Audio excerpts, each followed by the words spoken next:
Welcome, my friend.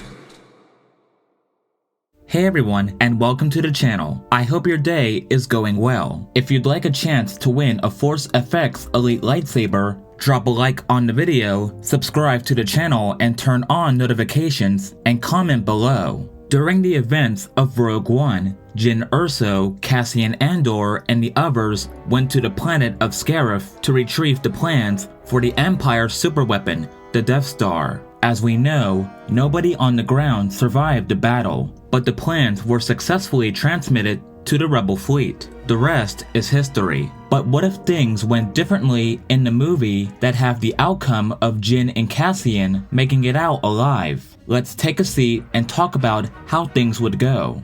As the team approached the planet Scarif, where the Death Star plans were being held, they knew that their chances of success were slim. But they were determined to try anyway. Jyn and Cassian came up with a plan to split the team in two, with Jyn leading a smaller group to infiltrate the Imperial base and steal the plans, while Cassian and the rest of the team provided cover and distraction with a full-scale assault on the Imperial forces. Jyn and her team quickly located the plans for the Death Star and set about downloading them onto a data disk. As they worked to download the plans, they were discovered by Imperial forces and a firefight ensued. Meanwhile, Cassian and the rest of the team were engaging in a fierce battle with the Imperial forces. They managed to destroy several of the Imperial walkers and create a diversion to keep the Imperials occupied while Jyn and her team was in the process of downloading the plans. As Jyn and her team were about to finish downloading the plans, they were confronted by Director Orson Krennic,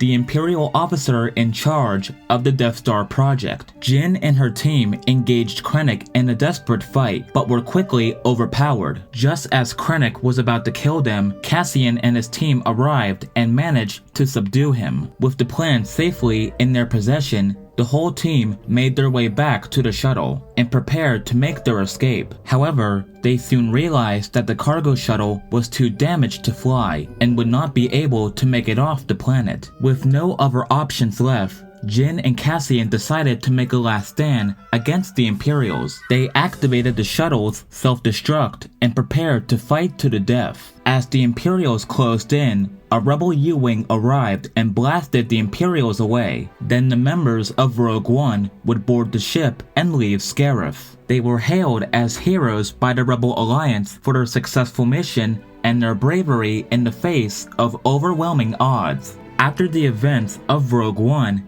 Jyn and Cassian continued to work closely together as leaders within the rebellion. They led several successful missions, striking key Imperial targets and gathering valuable intelligence that helped the Alliance gain the upper hand in the war, including with the destruction of the Death Star. Their leadership and bravery soon earned them promotions, and they eventually became high-ranking members of the Rebel Alliance. Jyn Erso was appointed as a general, leading rebel troops into battle against the Empire, while Cassian became a key advisor to Mon Mothma, the leader of the Rebel Alliance. As the war raged on, Jyn and Cassian found themselves on the front lines more often than not. They fought in many of the most important battles of the war, including the Battle of Hoth, the Battle of Endor, and the Battle of Jakku. Despite the danger, Jyn and Cassian never wavered in their determination to see the Empire fall. They knew that their sacrifices and those of their comrades would be worth it in the end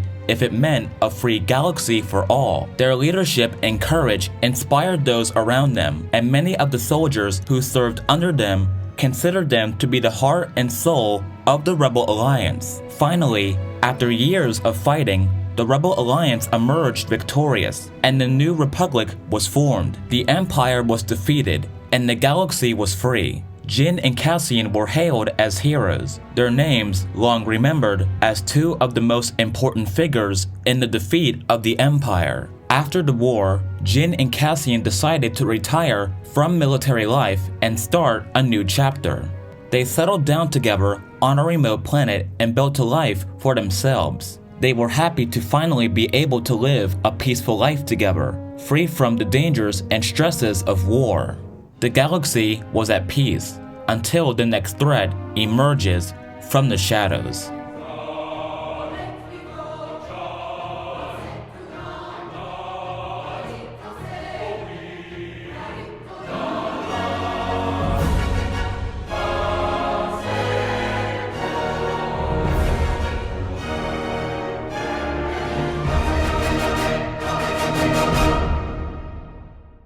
I hope you all enjoyed this beautiful story. It was one of courage, determination, and sacrifice. I'm pretty sure in the movie that Jyn and Cassian could have escaped. They did in fact have plenty of time to take Krennic's shuttle and regroup with the rebels back on Yavin 4, and they could have been sent on a mission off-screen for the originals. Just saying, that ending could have been better, but I did enjoy the movie regardless. Truly one of the best films that was made under Disney. Now most of you have one big question about the story. What happens to Luke? I would say that Bail Organa would return to Tatooine to find Obi-Wan. He would tell Obi-Wan everything about the Death Star and the threat it poses. Luke would also come with Obi-Wan and Bail to Yavin 4. Now was the time for him to be trained. More importantly, to meet his sister. So things would go the way they did after the Battle of Yavin. You know, just without the incest. Anyway, if you've enjoyed the video, please drop a like, a comment, and subscribe to the channel for more content to come. I'll see you all in the next video. Have a great day, and may the Force be with you.